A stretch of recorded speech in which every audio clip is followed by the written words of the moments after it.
나 다니엘이 중심에 근심하며 내 머릿속의 환상이 나를 번민하게 한지라. 내가 그 곁에 모셔 선 자들 중 하나에게 나아가서 이 모든 일의 진상을 물으매 그가 내게 말하여 그 일의 해석을 알려주며 이르되, 그 네 큰 짐승은 세상에 일어날 네 왕이라. 지극히 높으신 이의 성도들이 나라를 얻으리니 그 누림이 영원하고 영원하고 영원하리라.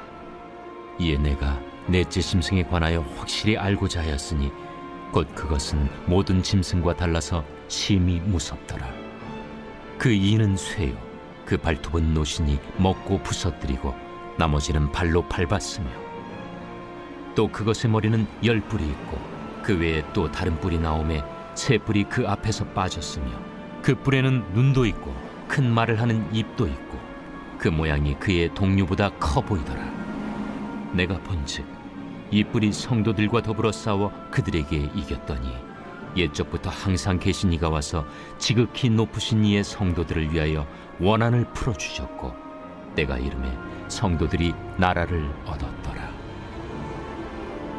모신 자가 이처럼 이르되, 넷째 짐승은 곧 땅의 넷째 나라인데 이는 다른 나라들과는 달라서 온 천하를 삼키고 밟아 부서뜨릴 것이며, 그 10뿔은 그 나라에서 일어날 10왕이요 그 후에 또 하나가 일어나리니 그는 먼저 있던 자들과 다르고 또 새 왕을 복종시킬 것이며, 그가 장차 지극히 높으신 이를 말로 대적하며 또 지극히 높으신 이의 성도를 괴롭게 할 것이며, 그가 또 때와 법을 고치고자 할 것이며, 성도들은 그의 손에 붙임바되어 한 때와 두 때와 반 때를 지내리라.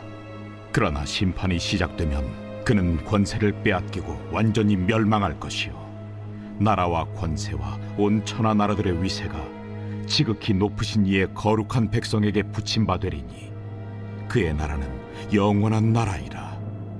모든 권세 있는 자들이 다 그를 섬기며 복종하리라.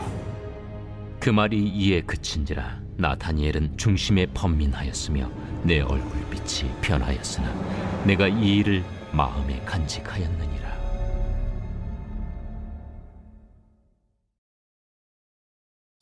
할렐루야. 사랑하는 열린문교회 성도 여러분, 지난밤도 주님 주신 은혜와 평강 가운데 단잠 주무셨습니까?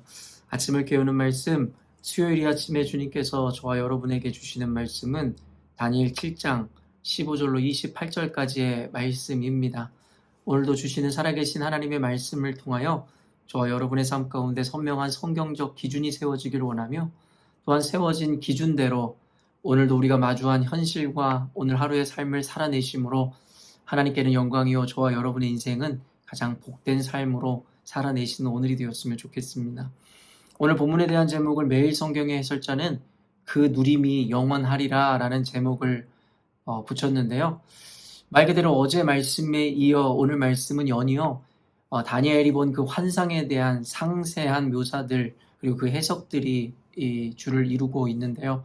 결국에 그 끝에는 하나님께서 예수께서 장차 오심으로 말미암아 결국엔 세상의 권세들을 심판하실 것이고, 그리고 이 고통을 견디어낸 성도들을 영원한 하나님의 나라에서 함께 그 나라를 누리게 될 것이다라고 약속하시고 말씀하시는 이 장면을 그리고 있습니다. 그렇기에 오늘 이 제목인 그 누림이 영원하리라 라는 제목은 어쩌면 다니엘서에 나타나는 결국에 이제 곧 도래할 세상의 권력 그리고 성도들을 괴롭히는 그 핍박과 이 고통으로부터 끝까지 견디고 이겨냄으로 말미암아 영원한 그 은혜와 영생을 누려야 할 것에 대해서 강조하는 것이 바로 오늘의 본문임을 우리는 잘 알 수 있습니다. 어제 말씀에서도 함께 나누었지만 구약의 계시록이라는 별칭이 붙을 정도로 결국엔 요한계시록에서 이야기하는 바와 굉장히 여러 가지 상징성이라든가 전하는 메시지가 같은 어떤 맥을 이루고 있음을 우리는 잘 알고 있습니다. 어제 말씀에 이어 그 환상에 대한 자세한 해석과 묘사를 이루고 있는데요. 어제도 여러분에게 이야기했지만 이 네 마리의 큰 짐승은 세상에 이제 곧 도래할 네 왕이며 그리고 힘과 권력을 상징하는 존재들입니다. 그리고 오늘 본문에 나오는 것은 무엇이냐면 이제는 세상에 나타나는 그 왕들, 그 권세들에 의하여 성도들이 이제 고통당하게 될 것이다라는 것입니다. 그래서 15절 보면 나 다니엘이 중심에 근심하며 내 머릿속의 환상이 나를 번민하게 한지라. 결국에 그가 본 환상은 순간 보기에는 무시무시하고 또 그들을 두렵게 할 수밖에 없는 이 환상이었을 뿐만 아니라 결국엔 하나님을 믿는 그 성도들이 그들로 인해서 고통당하게 될 것에 대하여 그가 밝히 봄으로 말미암아 근심하고 번민할 수밖에 없었다라는 것이죠. 말 그대로 오늘날의 교회가 세상의 권력으로부터 핍박당하고 압제를 당할 때에 교회와 그리스도인들은 그로 인하여 번민하고 근심함과 똑같은 것은 아닐까라는 생각을 해보게 되는데요. 25절을 보니 그가 장차 지극히 높으신 이를 말로 대적하며 또 지극히 높으신 이의 성도를 괴롭게 할 것이며 그가 또 때와 법을 거치고자 할 것이며 성도들은 그의 손에 붙임바 되어 한 때와 두 때와 반 때를 지내리라. 결국에는 세상의 권세자들에 의해서 교회, 성도는 핍박받고 고통을 받는 순간들을 보내게 될 것이다라는 것에 대하여 예언하고 있다라는 것이죠. 이는 아까도 이야기한 바와 같이 요한계시록에서도 동일하게 나타나는 종말론적 세계관인데요. 바로 교회, 하나님의 성도는 세상의 권세와 세상으로부터 핍박받고 고통 가운데 처해질 것이다라는 개념입니다. 그래서 요한계시록에서도 이야기하듯이 결국에는 견디는 자에 대한 그 메시지, 이기는 자에 대한 메시지를 우리들에게 지속적으로 보여주고 있는데요. 이는 필연적으로 이 땅의 교회와 성도는 이와 같은 모양의 여러 가지 고통과 환난을 대면하게 될 것이다라는 것, 그렇기에 우리는 견디고 이겨야지만 된다라는 메시지를 주고 있는 것이 바로 성경에서 이야기하는 종말론적인 메시지인 것입니다. 여러분도 들어봤을 것인데 결국에 여러분 천년설이라고 여러분 알고 계시잖아요. 세상 가운데 환난과 고통의 때가 온다라는 것, 그것이 바로 이 천년설인데요. 그래서 학자들은 이 계시록에 나와 있는 이 천년설에 대하여 어떤 이들은 전천년설, 그리고 무천년설, 후천년설이라는 개념으로 그 환난의 때와 그리고 예수님의 오심으로 말미암아 누리게 될 그 영생에 대한 개념들을 정리해 놓았음을 우리는 알고 있는데요. 보통 대다수의 많은 복음주의 교회들은 이 세 가지 개념 중에 무천년설을 주장하고 지지합니다. 무천년설이라는 것은 무엇이냐면 결국에 이 천년이라는 시간이라는 것은 상징적인 것이고 결국에는 그 고난과 환난의 때가 전에 있냐 후에 있냐의 문제가 아니라 지금 우리가 살아가고 있는 이 순간, 지금 저와 여러분이 바로 보내는 이 순간이 말세이며 그리고 이것이 바로 교회가, 성도가 환난과 고통 가운데 견디고 이겨내야 되는 순간이다라고 이야기하는 것이 바로 무천년설의 주를 이루는 내용들입니다. 이 말인즉슨 저와 여러분은 이미 다니엘서에서 예언되어져 있는 세상의 권세로부터 핍박받고 고통받는 순간들을 보내고 있다라는 것이죠. 단순히 여러분 이 상징에 나타나는 바와 같이 직접적이고 어떻게 보면은 굉장히 이 어떤 큰 의미에서의 핍박과 고통, 물론 이번에 코로나 전국을 보내면서 교회가 정부로부터 어떠한 핍박과 억압을 받았는지, 얼마나 불공정한 처사를 마주하게 되었었는지 우리가 너무나 잘 알고 있죠. 그리고 오늘날의 동성애라든가 여러 가지 법제화되어지는 어떤 문제로 인해서 이 법이 바뀌기 시작하고 교회는 고통의 순간을 맞이하고 있음을 오늘 다니엘서에서 나오는 바와 같이 그대로 오늘날의 세상 가운데 이루어지고 있음을 우리는 모두 보고 있는 것입니다. 그러나 단순히 이와 같이 법이 바뀌고 개정될 뿐만 아니라 교회가 불공정한 처사로 인해서 이 억압을 받고 핍박을 받는 차원의 문제뿐만 아니라 저와 여러분이 예수 믿는 자들로서 그리고 하나님의 자녀로서 세상을 살아간다는 것이 결국엔 타협 없이 세상을 살아갈 때에 우리는 때로는 이 모함을 당하기도 하고 억울함을 당하기도 하고 때로는 스스로가 판단받고 정죄해야만 하는 갈등과 고민의 반복 가운데 살아간다는 것을 우리는 너무나 잘 알고 있죠. 근데 이와 같은 고통과 환난을 마주하게 되는 자들이 어떤 자들이라고요? 바로 성도들입니다. 바로 하나님의 택한 백성들이라는 것이에요. 우리가 그리스도인이라는 이름을 갖고 있고 교회를 출석하고 있다고 하여 이와 같은 환난과 고통에 동참하는 것은 아닙니다. 교회는 다니고 문의는 그리스도인이지만 세상에 나아가서 하나님의 말씀에 대해서 세상과 쉽게 타협해버리고 세상의 흐름을 쫓는 자들에게는 아마 제가 이야기하는 이 고통과 환난이라는 것은 그들의 삶과는 무관할 것입니다. 그렇기 때문에 오늘 말씀에서 그리고 제가 여러분에게 전하는 고통과 환난을 당하는 성도라는 자들은 바로 하나님을 알되 바로 하나님을 알고 예수를 믿되 온전히 예수를 믿어 예수의 제자의 삶을 살아가는 말 그대로 구원의 열매를 맺으며 살아가는 자들에 대한 이야기라는 것입니다. 그렇기 때문에 여러분이 하나님을 알고 교회를 섬김에도 불구하고 세상으로부터 다양한 의미에서의 핍박과 고난에 동참하고 살아가고 계시지 않다면 엄밀한 의미에서 어쩌면 그와 같은 생각을 하는 분들, 그와 같은 삶을 사시는 분들은 진정한 그리스도인이 아닐 확률이 높다라는 것이죠.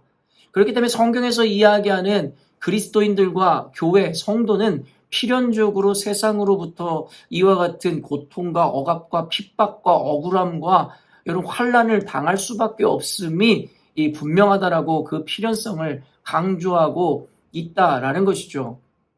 그런데 오늘 성경에서는 단순히 이와 같은 것으로 예언을 마치고 있는 것이 아니기에 우리들에게 소망을 준다라는 거예요.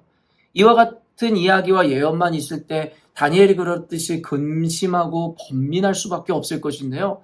그러나 하나님의 약속은 여기서 그치지 않더라는 것이죠. 26절부터 27절 보면 그러나 심판이 시작되면 그는 권세를 빼앗기고 완전히 멸망할 것이요 나라와 권세와 온 천하 나라들의 위세가 지극히 높으신 이의 거룩한 백성에게 붙임받으리니 그의 나라는 영원한 나라이라 모든 권세에 있는 자들이 다 그를 섬기며 복종하리라. 아멘.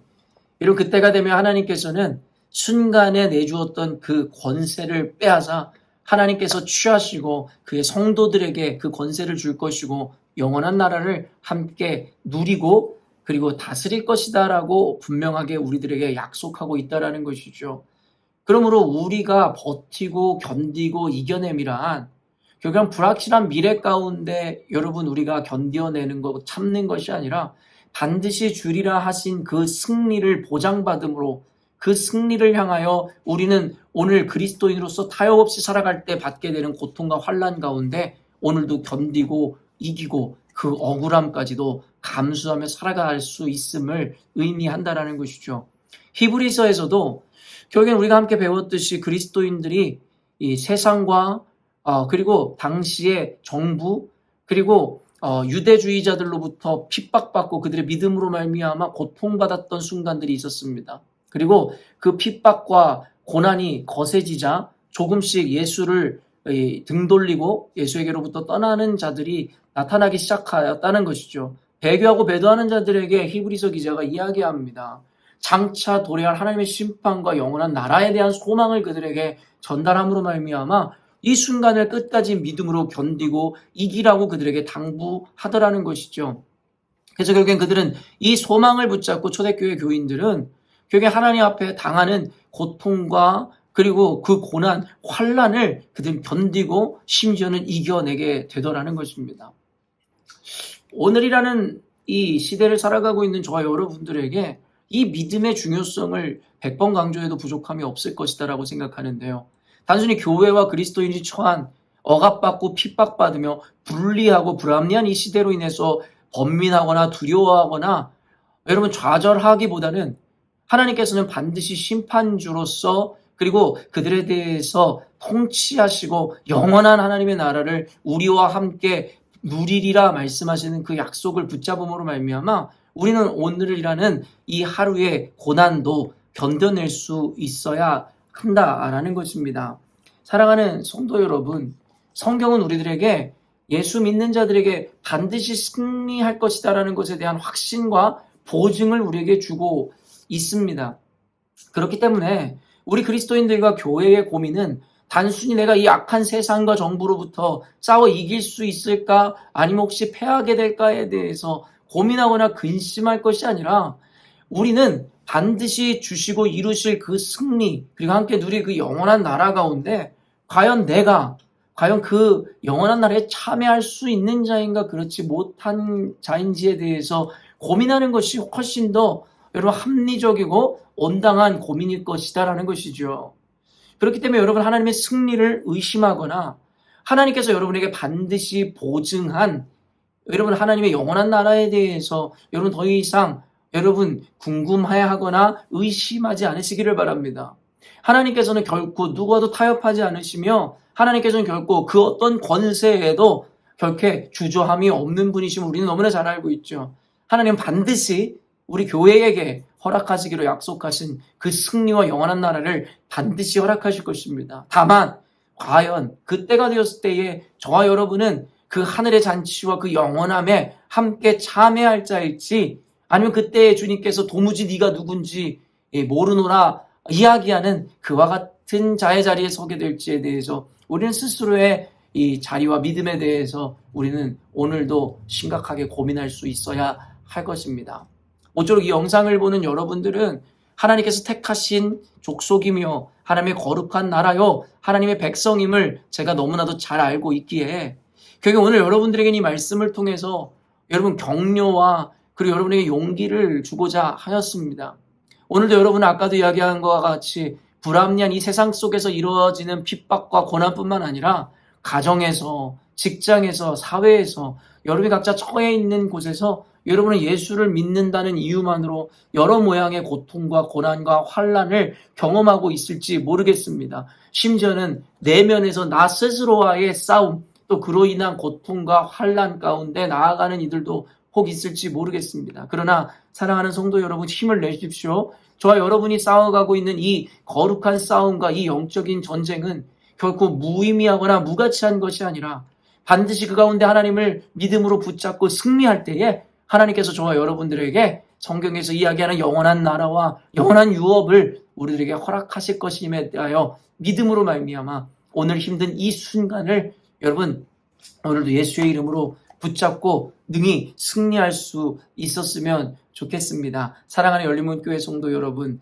예수님께서 언제 오실지 알지 못하지만 반드시 오심을 우리는 너무나 잘 알고 있습니다. 그 과정이 때로는 지루하고 우리에게 너무나도 고통스럽고 우리에게 너무나도 힘들게 하는 고난의 시간일지는 모르겠으나 그것을 고난의 시간으로 맞이하기보다는 하나님의 반드시 오심을 그 약속을 믿는 믿음으로 말미암아 이 순간을 도리어 소망의 시간으로 보내시는 저와 여러분이 되었으면 좋겠습니다. 하나님께서 반드시 저와 여러분의 삶 가운데 승리케 하시고 이와 같은 하늘의 가장 기름지고 복된 은혜를 저와 여러분에게 허락하실 줄로 믿습니다. 함께 기도하도록 하겠습니다. 우리가 너무나 사랑하는 하나님 아버지, 때때로 우리 믿음이 연약해지고 세상의 고난과 환난과 핍박 가운데 좌절하고 쓰러질 때마다 하나님께서 말씀을 통하여 우리를 세우시고 또한 우리에게 견디고 이길 만한 은혜를 힘을 허락하시는 줄로 믿습니다. 오늘날의 이 시대를 그리스도인이라는 이름으로 살아간다는 것이 그리 쉽지 않다라는 것을 하나님 우리 모두가 알고 있습니다. 교회라는 것은 세상으로부터 칭송을 받는 대상이 아니라 세상으로부터 손가락질 당하고 비난을 당하고 있는 이 시점 가운데 하나님 아버지 그리스도인으로서 살아가다 보니 억울하고 하나님 때로는 괴롭고 또 자기와의 싸움을 번번이 해야만 하는 순간들을 경험하게 됩니다. 도리어 가족이 내 마음을 몰라주고 가족이 오히려 핍박하는 도구가 될 때도 있음을 정직하게 고백합니다. 그러나 하나님 이 모든 과정 가운데 반드시 오셔서 통치하시고 승리하실 그 주님을 바라봄으로 말미암아 우리 사랑하는 열린문교회 성도들 모두가 이 가운데서도 넉넉히 견디고 이기고 승리할 수 있도록 주님 은혜를 더하여 주옵소서. 하나님 언제 오실지 모르지만 반드시 오실 그 주님 그리고 주님과 함께 다스릴 그리고 누릴 영원한 나라를 기억하며 오늘의 고된 하루도 기쁨과 소망으로 도리어 이기며 넉넉하게 나아가는 우리 되게 하여 주옵소서. 우리 사랑하는 성도들에게 이 믿음 굳게 붙잡을 수 있는 용기와 은혜를 더하여 주시고 성령께서 친히 그들을 붙들어 주심으로 이 험한 길을 온전히 완주할 수 있도록 주님 축복하여 주옵소서. 감사드리며 거룩하신 예수님의 이름으로 기도합니다. 아멘. 사랑하는 열린문교회 성도 여러분, 오늘도 주님께서 함께 하시는 복되고 귀한 하루를 우리가 마주하게 되었습니다. 오늘 하루의 삶 가운데도 때로는 우리가 원치 않고 바라지 않던 기대치 않았던 상황들과 순간들을 혹 만나게 될지라도 그 가운데 함께 하시는 주님을 인식하고 그리고 주님과 동행하심으로 그 순간도 넉넉하게 감사함으로 평안함 가운데 받아내시고 이겨내시는 저와 여러분이 되었으면 좋겠습니다. 아침을 깨우는 말씀은 내일 아침에 또 만나도록 하겠습니다.